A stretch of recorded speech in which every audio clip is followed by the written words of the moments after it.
I know this is not an ideal setup as I'm in my car in a parking garage while my baby's sleeping.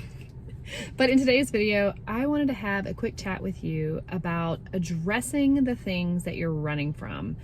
I'm going to tell you a story about me running from things that made me very anxious, and then some of the realization I had by just sitting with the discomfort, okay? So stick around. Gotta stand up straight. Gonna rise like a champion.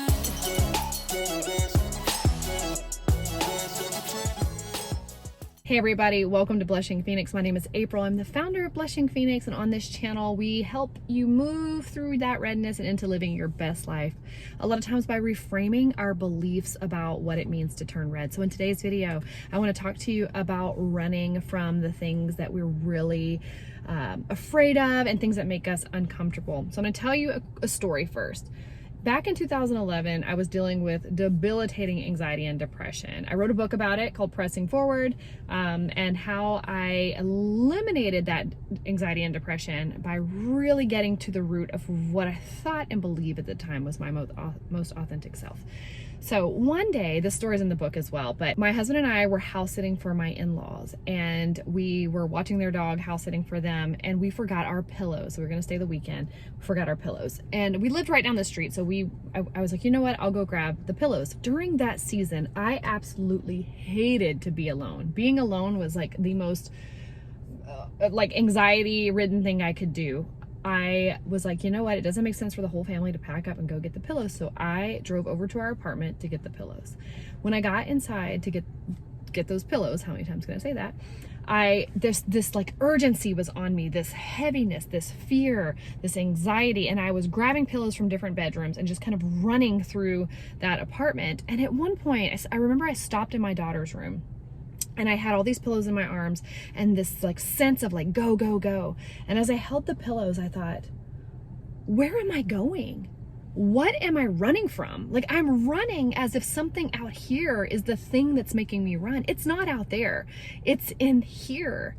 And so I just remember standing with those pillows and feeling this moment of a crossroads of, am I gonna keep running, or am I just gonna sit here with it for a minute? And I remember this moment where I just was like, I can't run anymore.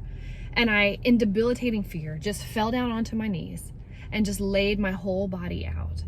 And I just laid there with the heaviest, most dense fear and anxiety that I've ever experienced.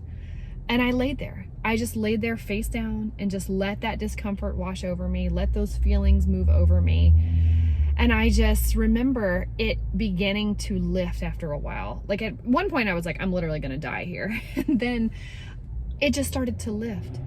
And I walked away from that moment. I got up calmly, I got the pillows, and I just collected them and left the apartment. I stopped running at that moment. And I remember getting in the car and driving back with that kind of numb feeling. You know when you've had a really bad anxiety moment or panic attack, you just feel super numb afterwards. And I drove back and I just never felt that sense of I have to run from this thing again. Because I realized that I was running from something that felt like it was out there somewhere. It's something on the outside of me that is chasing me or causing this energy around me. And I realized that it was not out there, it was in here. And if I didn't take time to sit with what was happening in here, then I would always be running from things that are out there. So I share that with you today because I know for a lot of people who have the condition of erythrophobia, which is the fear of turning red, and kind of creating this cycle, this obsession of, am I gonna turn red, and this fear around it, is that we're oftentimes running from the things that are around us and the people that are around us and the circumstances and the opportunities because we're afraid that we're gonna turn red. And it's really about pulling all of that energy back in and doing your soul's work, doing that inner being, I can't even find words for it, honestly. It's just something that's inside of you. And I know from my own experience, it's when I came back home to me, when I stopped running, when I really just sat with myself, whether that's a therapy for you or cognitive behavioral therapy or tapping or whatever that is for you, exposures. For a lot of people, that there's so many different things. I don't think there's a one size fits all approach to this condition, but I do know that when we're running from the things that are on the outside of us, it doesn't make us feel any better. You might have a momentary relief momentary relief moment, because you got away from the situation or you ran away. But at the end of the day, are you not left with you still?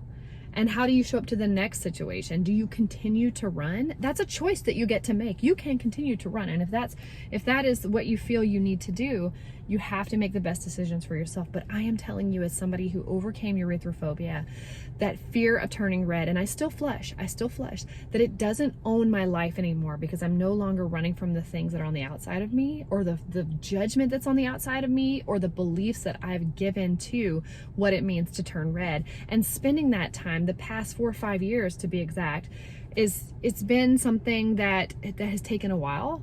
And as you follow my journey here, you can see that it's always been like kind of ups and downs, and until I got to that place of realizing that I have so much to offer this world regardless of what my skin is doing, and that I have so many dreams and desires and passions and things that I want to share, that if I let whatever I think is happening on the outside world shut me down and cause me to suffer internally just to avoid whatever this thing is on the outside, in the outside world, then I literally will die. Like I will wilt and die, because there is so much in my passions and the things that I want to share with the world that I refuse to let my skin turning red be the thing that debilitates me. I'm not saying that that's easy. I'm not saying that it is happened in one round of some sort of therapy for me. It is really an ongoing journey, and it's just like anything else in our lives. Like, we show up afraid, we do it anyway. We continue to show up. If somebody asks why we're turning red, we just tell them why. I have an overactive nervous system. It's no big deal. It'll subside in a little bit, and we carry on. We have assigned a belief to what it means to turn red. And I think a lot of that comes from just different things from childhood, that it's because you're embarrassed, it's because you're shy, it's because you feel anxious. And sometimes those things are true, and a lot of times they're not. It's just it's an overactive nervous system, and it's how it reacts to the environmental things around us. And for me, sometimes, I've talked about this a lot, it's from temperature changes, going from a really cool, cold environment to a hot environment.